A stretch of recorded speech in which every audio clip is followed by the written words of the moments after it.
Live from the Democratic National Convention in Los Angeles, a special edition of Crossfire. Tonight, if Al Gore has such a problem with a Democratic fundraiser at the Playboy Mansion, why did he accept thousands of dollars from the Hefners? Live from Los Angeles, Crossfire.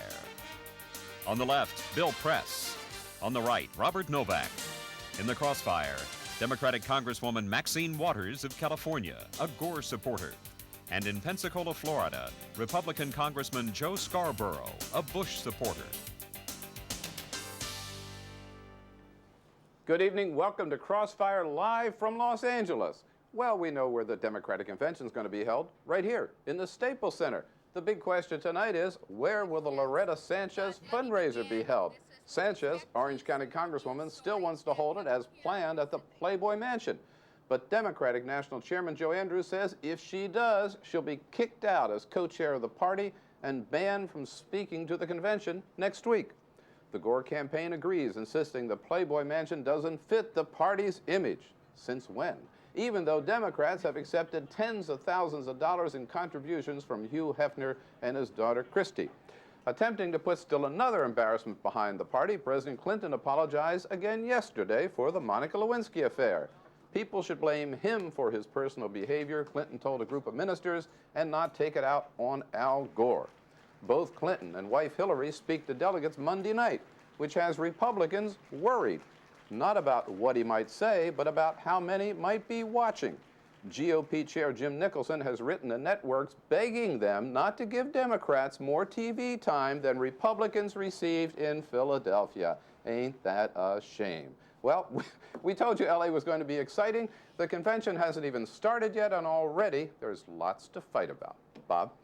Congresswoman Waters, honest and truly, isn't the Democratic National Committee overreacting to a fundraiser at the Playboy Mansion when Bill Press was a politician? You used to have him there all the time. I don't remember Bill Press having fundraisers there. Let me just say this. I think it was a poor choice that Loretta Sanchez should not have brought that much attention on herself doing it there. I come from a time and place where it was at one time the symbol of womanizing. It was a symbol that the feminist community really fought against. However, having said that, you're absolutely right. The Democratic Party does not have the right to say to Loretta Sanchez, you may not speak and you will lose your co-chairmanship. It's not fair. I think it is heavy-handed, and I don't like it. Congresswoman, you know much more about the Democrats than I do, so I think I'd like you to ask you to interpret something that I really don't understand, and that's a statement made by the DNC chairman, Joe Andrews. Let's take a look at it. It may not be a comparable site, but then again, nothing's comparable to the Playboy Mansion. That's the very point. We don't want a site that's comparable to the Playboy Mansion.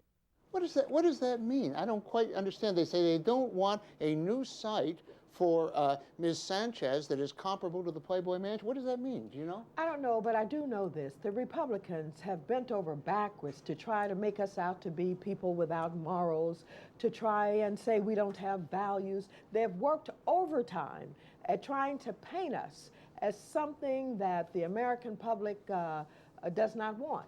And so we do have to take action, and we do have to make it clear that we are certainly Democrats with morals, and that we are family people, and we have good values. And sometimes some of us reach a little bit too far to try and prove it, because you guys are beating us up all the time. Well, you know, I have heard the Democrats just attacking the Republicans for being holy Joes or holy Josephines for years, and suddenly we get a real holy Joe, Senator Joe Lieberman, talking about religion all the time, and the spokesperson for the Playboy Enterprises, the world-famous Sidney Rakowitz, said, quote, gee, isn't this a coincidence that Lieberman was just appointed as his, meaning Gore's running mate, and all of a sudden there's this extreme fundamentalism. This is something we would expect from Robertson, unquote. So isn't this all a plan by the Democrats that you bring in an Orthodox Jew on the ticket? We have Maxine Waters talking about family values, and they're pounding on Loretta Sanchez. It's all a plan, isn't it? Maxine Waters is a grandmother with grandchildren, raised 2 children, strong family woman. We don't go around wearing it on our shoulder and telling everybody, look at me, I'm a family person, as Republicans have Aren't done. you doing that now? Aren't you wearing it on your Absolutely shoulder? not, and I would not do it except what you just said. So let me just say this. Yes, there are attempts to try and talk more about religion. There is religion creep on both sides of the aisle. The Republicans have been doing it for years. And let me tell you, African Americans certainly have no problem with talking about religion. I said to someone the other day, for the most part, we were born with a Bible in our hand. So it's not a matter of now we are doing what you have been doing all along. It's a matter of making it clear and saying to folks, yeah, we have religious values also. Maxine, Yes. Congresswoman Waters, I'm sorry. I have to confess to you that when I was running for office in California, I did have a fundraiser Many at the of them. Playboy Mansion, and I'd have another one tomorrow. Congressman Scarborough, Yes. good evening. Welcome. Hey. Thank you for joining us. I wanna This put sounds like fun. I want to put this Playboy Mansion issue aside right now, Congressman. I've got 2 tickets for Tuesday night's fundraiser. Do you want to be my guest? Absolutely not, because Democrats are radical extremists and all the things that Maxine says we try to paint about. Now, this is amazing. I mean, Maxine Waters has given us the Democratic platform for 2000. I wrote it down. It was born with a Bible in our hands That's instead right. of born in the USA, and the other one was Democrats with morals. I mean, this comes from the party who, over the past 2 years, the presidential spokesman ridiculed Ken Starr for being a born-again Christian and for singing hymns in his morning jog. And the presidential spokesman called Southern Baptists extremists and agents of hate. I'm telling you, in Nashville, I expected them to sing holy, holy, holy. So something is up, and I don't know what it is, but it is bizarre. It's the only word you can say, but I'm glad that Maxine Waters is a Democrat with morals, and I'm thinking that maybe when we get back to Washington, Maxine, you, me, and Pat Robertson could sit down for breakfast, and we'll let you I don't know pray. if I want to have breakfast with you. That's taking a little bit too far. Yeah, However, you're as I've you're said, new and Hold on. improved, Let her Maxine. respond, please. Go ahead. as I've said time and time again, Republicans have chosen to just wrap themselves in the flag and the Bible and talk about it all the time. We are family people. What we have not done is try and insert it into the politics at Sure, every but angle, every inch of the way. Right, And but over so the when- past 6 years, though, I have heard the term right-wing religious fanatic used probably 1,000 times, used towards me and others that came in That's a pretty accurate 1994. description. And okay, and so there you're demonizing again, and yet you didn't say, oh, right-wing religious fanatic hypocrite. It was attacking actually the belief, right-wing religious fanatic. Congressman- You can't have it both ways. All right, Congressman Scarborough, let me ask you about if you think the Democrats have an image problem. I was in Philadelphia. I ran into you up there a couple of times. And Yeah. you know, the song that we heard mostly from the podium in Philadelphia, because Bush is reaching out to Latinos, is Was Livin' my La, song. Livin' My La song. Vida, Livin' La Vida Loca. Okay, I happened to look at the lyrics today of Livin' La Vida Loca. I just want to read you just a couple of lines here, Congressman Scarborough. She's got a new addiction for every day and night. She'll make you take your clothes off and go dancing in the rain. She'll make you live her crazy life, but she'll take away your pain like a bullet to your brain. Yeah, you know, Hey, do actually, you think, I want to ask you, did George Bush know the lyrics to this song before he said play it every night at the convention? well, I'll tell you, if he did, then that's surprising me, because Tipper Gore would want to ban it. Well, but why were you using it? Actually, the song that most were singing was a song that I wrote, and I'm sure you were dancing to. Oh, no. Together in America, baby. No. Red, white, and blue. Livin' La Vida Loca. She'll make you take your clothes off. I actually never heard that song, but you seem obsessed about this, but this doesn't surprise me as a we're man listening at your who convention. used to raise money at the Hefner Mansion. Congresswoman Waters, Yes. one of my favorite things is when President Clinton talks about his outrageous behavior. He hasn't done about it in a long time. He did it yesterday. And let's just take a look at something he said, which I think is really striking. He doesn't get enough credit for what we did together that is good, and surely no fair-minded person would blame him for any mistake that I made. He's talking about Al Gore. He's separating Al Gore from his terrible behavior. Would you like to see in this Staples Center's floor Monday night President, to say that not to a bunch of ministers, but to the whole world, say, Al Gore is not responsible for my immorality? Well, you know, the president will say what he wants to say, and I'm not trying to What would you dictate like, what he though? should. What would you like him to do? Let me just say this. You guys have worked very hard at trying to assign to Al Gore Bill Clinton's mistakes. When you do that, we have to defend ourselves. You can't do that. You shouldn't do that. And because you have done it and you've done it so well, it's all right for the president to say, no, that's wrong. Don't try to make Al Gore responsible for the mistakes that I'm, you know, that's what a good man would stand up and do. And that's what he's doing. Congresswoman, you choose not to say whether you wanted him to say that on the floor, but let me say this. You know, the White House is saying this had nothing to do with the convention. This had nothing to do with the double-digit lead by George Bush. This had nothing to do with people really tired of immorality. Isn't this an attempt by a very clever politician to get Al Gore out from under his mistakes? Well, let me tell you, you guys have been running around for weeks, and George Bush has been saying, I'm going to bring morality back to the White House. I'm going to bring back good old values. All of that code wording, all of that code discussion that you've been doing, we have to make it clear to the American public. Don't do this. Don't allow yourselves to be tricked and fooled by the words that you're hearing, assigning to Al Gore something you shouldn't do. You know what you just told me? So if Bill Clinton chooses to say that openly, that's his to do. It means you're hurting, doesn't it? It means you're really hurting on this issue. No. But you know, Al Gore, though. We're not hurting, but we don't like to see the American public tricked. All right, Congressman Scarborough. Congressman Scarborough? Yeah, Go you ahead. know, Al Gore, though, you know, I agree. Let's not tie him together, but let's just judge Al Gore by what he's done and his own missed opportunities. He had a chance to condemn the president. He now tells us that he did. But right after the president was impeached, he got out there and remember he banged his fist and called him the greatest president in the history of the country. He's also missed opportunities this past week and the past few months. I mean, the guy has come out against a marriage penalty tax relief. He's come out against death tax relief. He's come out against education reform. He's come out against Medicare reform. He's come out against Social Security reform. He's had 1,000 missed opportunities. And so I say let's judge him by that. And let's not look at Bill Clinton's scandals. Let's look at the scandal where he lied to the FBI under deposition, where he went to that fundraiser in the Buddhist temple, where he illegally raised money from his office in the White House. This guy has enough stuff. Let's judge him by his own faults. Okay, we're going to have to take a break. And when we come back, we'll inquire as to whether the broadcast television networks are going to be shocking, unfair, prejudice against the Republicans when they cover the Democratic Convention next week.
Welcome back to Crossfire, live from Los Angeles. The broadcast networks won't give the Democratic National Convention all that much airtime, but it probably will get a lot more than was given the Republicans last week. The networks ignored Laura Bush when she opened the GOP convention. They may cover Hillary Rodham Clinton when she opens for the Democrats Monday night. Republican leaders say that's unfair. Network execs say it's just sound news judgment. We'll get impartial judgments from two members of Congress, Maxine Waters, Democrat of California, who is here in our convention booth, and Joe Scarborough, Republican of Florida, who's back home in Pensacola. Bill? Congressman, I can't believe all this whining by Jim Nicholson, who wrote this letter, and he told the networks not 1 minute more. I mean, as if he thinks that, you know, somebody else died and left him God. But let me ask you this, Congressman, wouldn't you have to agree, I mean, Bill Clinton is still the President of the United States, that the last convention speech of Bill Clinton is more interesting than a retread speech by Colin Powell in Philadelphia 2 weeks ago? I would say that Colin Powell and what Colin Powell says and thinks is going to shape the first half of the 21st century a heck of a lot more than what Bill Clinton says in his farewell speech. I'll also say this: it's inexcusable that they cut Laura Bush out the way they did. And the thing that you watch, the story to watch to show just how biased and unfair the networks are, is the story of Ken Lucas, who has said today he is not going to endorse Al Gore. I will guarantee you, if a Republican had said they would not support, and that they would abstain from supporting George W. Bush, Dan Rather, CBS, NBC, ABC, CNN, everybody, they would buy this guy his own suite. Now, wait a minute. Let me ask you this. Look, if the Democrats happen to come up with a more newsworthy convention and a more exciting convention, you don't blame the networks, Joe. You blame the Republican operatives, right? They blew it in Philadelphia. Nobody wanted to cover that conference because nothing went on. You know what? You know why nobody wanted to cover that convention? Nothing happened. Because there was not Republican dissension, because you don't have people like Ken Lucas that are going to get beaten up, and you don't have people like Loretta Sanchez who's being beaten up, just like when Governor Casey wanted to speak back in '92, he wasn't allowed to because he didn't go by this strict, rigid left-wing ideology. No, it has everything to do with it. The news didn't cover dissension then. You watch, they won't cover Ken Lucas the way they cover dissent on the Republican side, because they're extraordinarily biased. Congresswoman You're Waters, laughing. It's laughable that you're laughing. Congresswoman Waters, look me in the eye. Yes. And tell me the American people are more interested in hearing from Bill Clinton than from Colin Powell. Tell me that. Oh, I certainly am. Oh. No, look directly at me. I certainly am. How about the American people? You think the American people, they've been listening to this guy talk endlessly for 8 years, and General Powell is the most admired American person. Do you really think they'd rather hear from Bill Clinton than Absolutely. This man has been a president who has been controversial but remarkable. He's done a great job for this economy. He's engaged a lot of American people in politics and government, and he's got something to say, and we want to hear it. And I don't think that his message should be blunted or cut short. I think the American people do want to hear the farewell speech of Bill Clinton. The only thing Bill Clinton did for the economy is, with the help of Maxine Waters and the tie-breaking vote of Al Gore, pass the largest tax increase ever onto Americans. That was his only vision for driving down the deficit, the biggest tax increase ever, and it would have never passed without Al Gore's vote. One at a time now, one at a time. Congresswoman Waters. We say that. Congresswoman Waters. Yes. As a very able politician, Democratic politician who wants Al Gore to win, you would really like to get the Clintons out of here as quickly as possible. Let Al Gore get on the stage.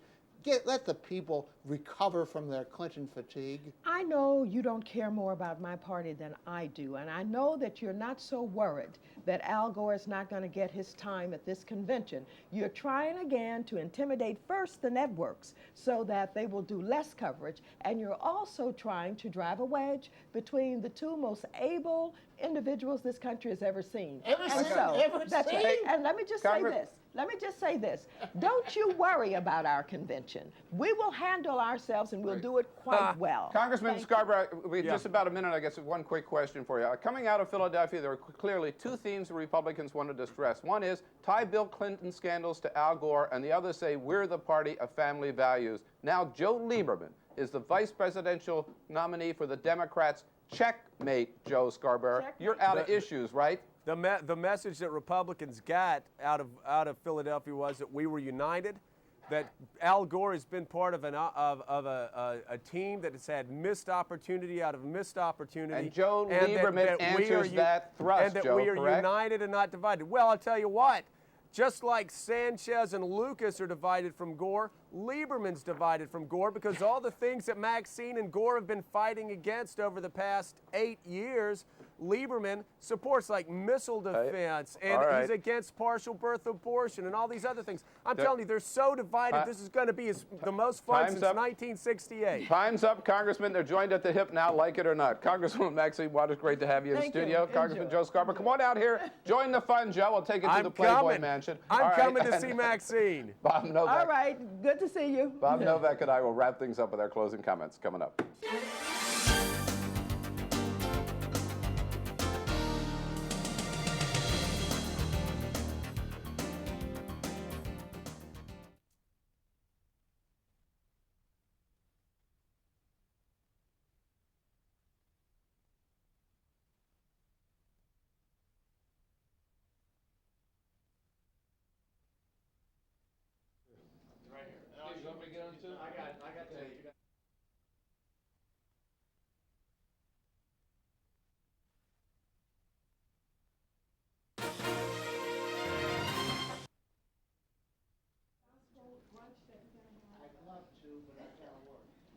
Coming up on The World Today, Al Gore.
Coming up on The World Today, Al Gore's road trip here to the Democratic Convention takes him through key battleground states. We'll have complete coverage, including the latest poll numbers, and we'll talk to the man putting this convention together, party fundraiser Terry McAuliffe. Also, the cockpit conversations before the crash of Egypt Air Flight 990.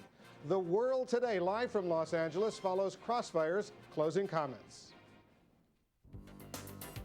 Now you can find out what's coming up in the Crossfire. Sign up for a daily email sent free of charge telling you what we are planning for that night. Log on to cnn.com/crossfire to sign up for your daily Crossfire email. All right, this Sunday on CNN's Late Edition, Wolf Blitzer welcomes Gore running mate Joe Lieberman as his guest. Don't miss it, Sunday noon Eastern. And don't forget to join Mary Madeline and me for a special edition of Crossfire, again this Sunday at 7:30 p.m. Eastern. Bob. Bill, I bow to nobody in my admiration for the dexterity of the Democratic Party, the world's oldest political party, after having a serial philanderer as president, after condemning moral values. They get an Orthodox Jew on the ticket, and they're all holy Joes now, saying don't set foot in the Playboy Mansion, although we'll take Hefner's money. They're wonderful. But you know, Bob, there's a difference between Republicans and Democrats. Democrats know how to walk and chew gum at the same time. We can bring Bill Clinton in here honor him, and then bring Joe Lieberman in here and launch them on to victory in November, Bob. You watch it. It's exciting. It's wonderful. From the left, I'm Bill Press. Good night for Crossfire. From the right, I'm Robert Novak. Join us again next time for another edition of Crossfire.